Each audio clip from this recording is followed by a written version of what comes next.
give the floor to Ms. Anjali Appadurai with College of the Atlantic, who will speak on behalf of youth non-governmental organizations. Ms. Appadurai, you have the floor.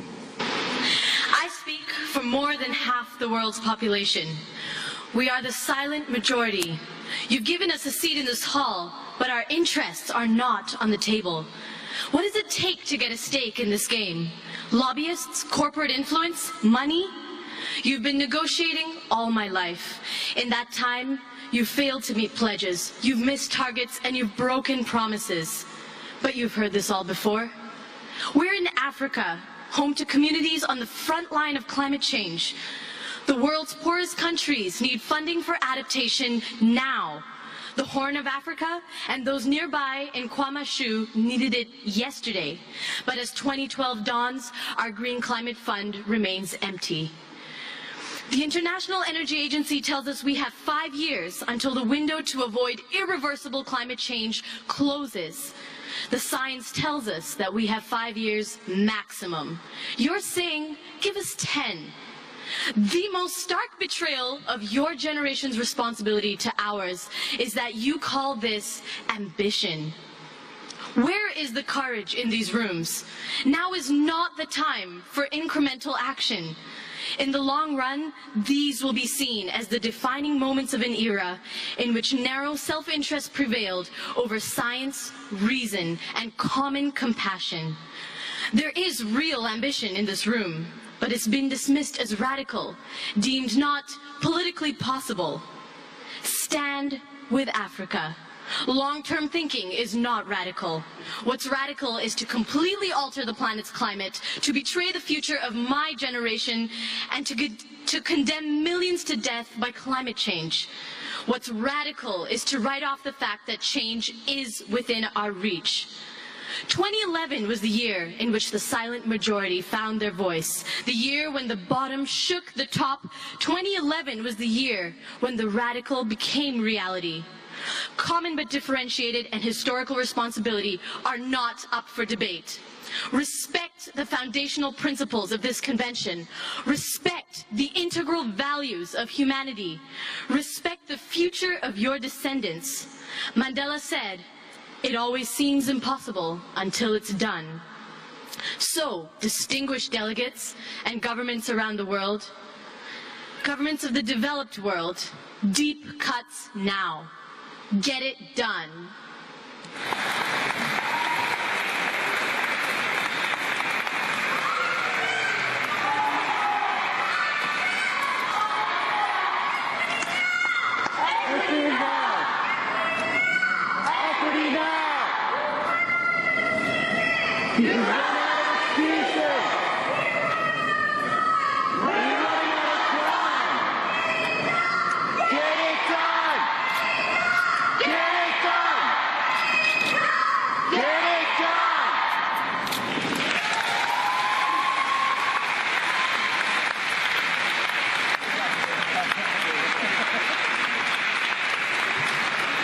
Thank you, Ms. Appadurai, who was speaking on behalf of half of the world's population, I think she said at the beginning.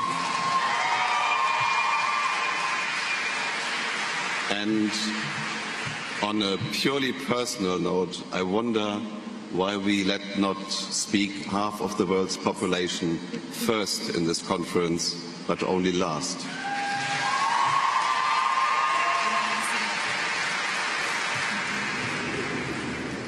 I'm Anjali Appadurai. I'm 21 and I represent College of the Atlantic here, the negotiations, and Earth in Brackets.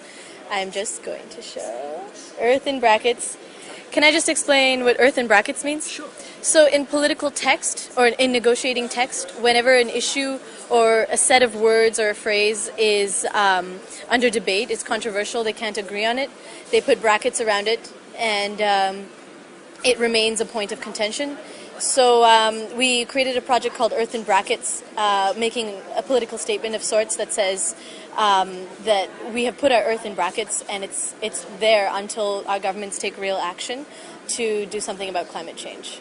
Okay. What has been your experience yet at Durban so far? Well, I've been working with Earth in Brackets to blog and to write up policy briefs. I'm focusing on a specific track of the negotiations. I'm following technology transfer, and within that, it's very technical, and so each member of our 8-person group is following a different track. So we have someone covering adaptation, finance, technology transfer, forest and agriculture stuff, and market-based mechanisms, Kyoto Protocol, that stuff. So between us, I think we are pretty balanced in covering the negotiations. And Earth in Brackets is very policy-based, so we're focusing on the policy, tracking the policy, and we are reporting back to our home communities so that people can stay involved with the climate regime and what's going on. Are you getting frustrated with the slow pace of the talks? Politics is always frustrating, so I think we've gotten used to it, and especially when you're following the negotiations and the specific text itself, it can be very frustrating to see things bracketed and just never taken out of brackets and never agreed upon. So that's something, and also seeing when shady political processes happen, that's very frustrating for me personally. I know for the rest of my group as well, but I think the key is to translate these political processes into something that's understandable to the rest of the world so that we can move towards something together, as cliche as that sounds.